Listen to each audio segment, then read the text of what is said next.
Hello everyone, ये है CBSE top history और आप देख रहे हैं आयनिक कंपाउंड की प्रॉपर्टीज। ये 10th क्लास साइंस सब्जेक्ट का तीसरा चैप्टर है मेटल्स और नॉन मेटल्स के बारे में।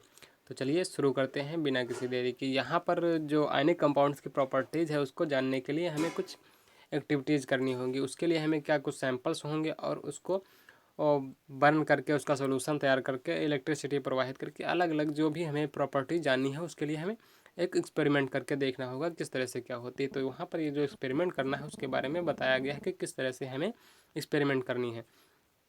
तो उसको फ्लेम में मेल्ट करके देखना है, स्पैचुला पे रख के कैसे क्या हो रहा है, या फिर डिजॉल्व करना है सॉल्यूशन में और फिर सर्किट के थ्रू चेक करना है। तो यहाँ पर आप चित्र देख सकते हैं किस तरह से स्पैचुला में इसको बर्न करके या मेल्ट करके देखना है कि वो मेल्ट हो रहा है या नहीं हो रहा है। इसके लिए बहुत हाई टेम्परेचर की ज़रूरत होनी चाहिए, क्योंकि जो मेटल्स हो ये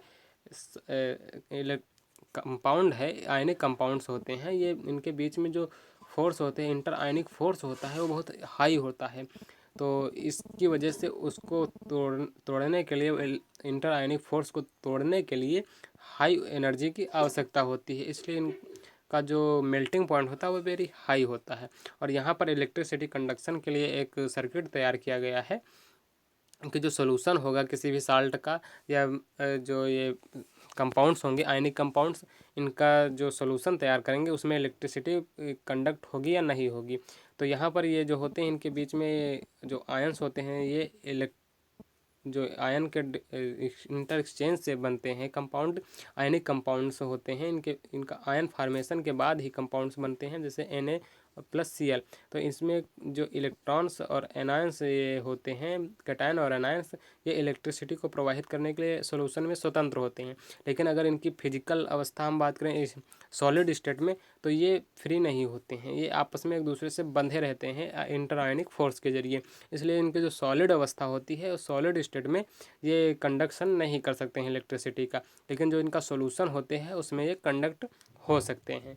तो यहाँ पर इस चित्र के जरिए ये चीज़ें बताई गई हैं, और साथ में बताया गया है इधर इनका मेल्टिंग पॉइंट और बॉइलिंग पॉइंट किस तरह से होता है। तो इनका मेल्टिंग और बॉइलिंग पॉइंट वेरी हाई होता है। यहाँ आप देख सकते हैं मेल्टिंग पॉइंट सब 1000 से ऊपर ही हैं। यहाँ पर मैग्नीशियम क्लोराइड सबसे लो मेल्टिंग पॉइंट, या लिथियम क्लोराइड सबसे लो मेल्टिंग पॉइंट है, और जो कैल्शियम ऑक्साइड है उसका मेल्टिंग पॉइंट और बॉइलिंग पॉइंट दोनों ही बहुत हाई है। और सबका जो बॉइलिंग पॉइंट है वो 1500 से ऊपर ही है। तो इस तरह से इनका बॉइलिंग पॉइंट्स आप देख सकते हैं केल्विन में बहुत ही हाई होता है। अब नीचे सारी इनकी जो प्रॉपर्टीज़ हैं उनके बारे में बात करी गई है कि कौन कौन सी प्रॉपर्टीज़ ये शो करते हैं। तो फिजिकल जो नेचर है इनका, तो ये फिजिकल सॉलिड होते हैं, क्योंकि जो इनके बीच में फोर्स होता है तो स्ट्रांग फोर्स के अट्रैक्शन के जरिए ये पॉजिटिव और नेगेटिव आयंस के बीच में लगता है, जिससे बहुत हार्ड होते हैं। ये जो इनका फिजिकल स्टेट होती है वो हार्ड होती है, और ये जो इनके कंपाउंड्स होते हैं वो ब्रिटाइल नेचर के होते हैं।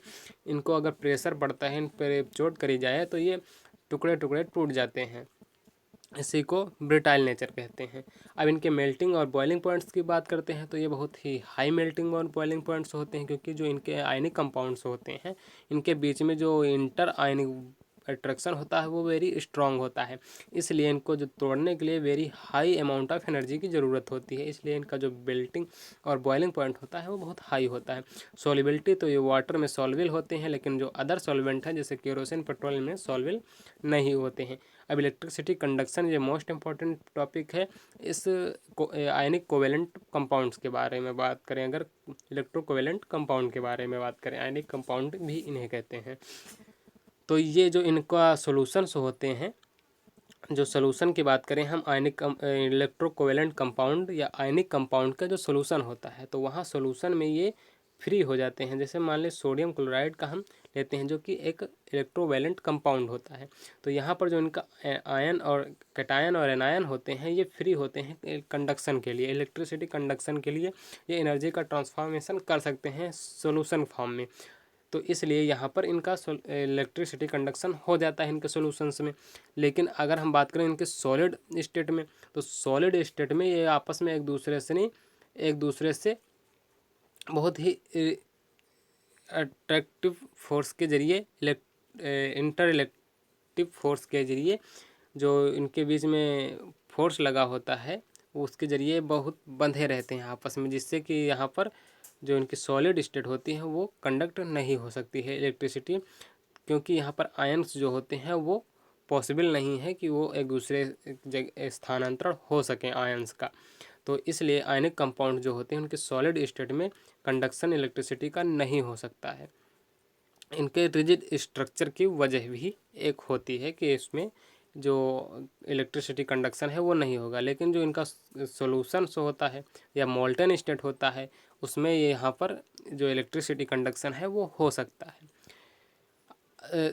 The possible in the molten state, since the electrostatic force attraction between oppositely charged ion are overcome due to the heat के जरिए जब हीट होते हैं तो इनके जो बीच में फोर्स होता है इलेक्ट्रोस्टैटिक फोर्स अट्रैक्शन होता है वो अपोजिट चार्ज वो स्लो पड़ जाता है हीट की वजह से वहाँ पर, और जिससे कि वहाँ पर जो पॉसिबिलिटी हो जाती है वो इलेक्ट्रिक कंडक्शन हो सकता है। आयंस मूव हो सकते हैं फ्रीली और कंडक्ट कर सकते हैं इलेक्ट्रिसिटी को। तो ये बात हो गई मोल्टन फॉर्म में और इनके सॉलिड स्टेट में इलेक्ट्रिसिटी कंडक्शन इलेक्ट्रोकोवेलेंट बॉन्ड के बारे में। तो इस तरह से यहाँ पर आप देख सकते हैं जो आयनिक कंपाउंड्स होते हैं इलेक्ट्रोकोवेलेंट बॉन्ड कंपाउंड्स होते हैं वो किस तरह से बिहेव करते हैं, उनकी प्रॉपर्टीज़ क्या होती हैं ये आप देख चुके हैं। अगला जो टॉपिक है वो हम कवर करेंगे अगले वीडियो में। तब तक के लिए जय हिंद।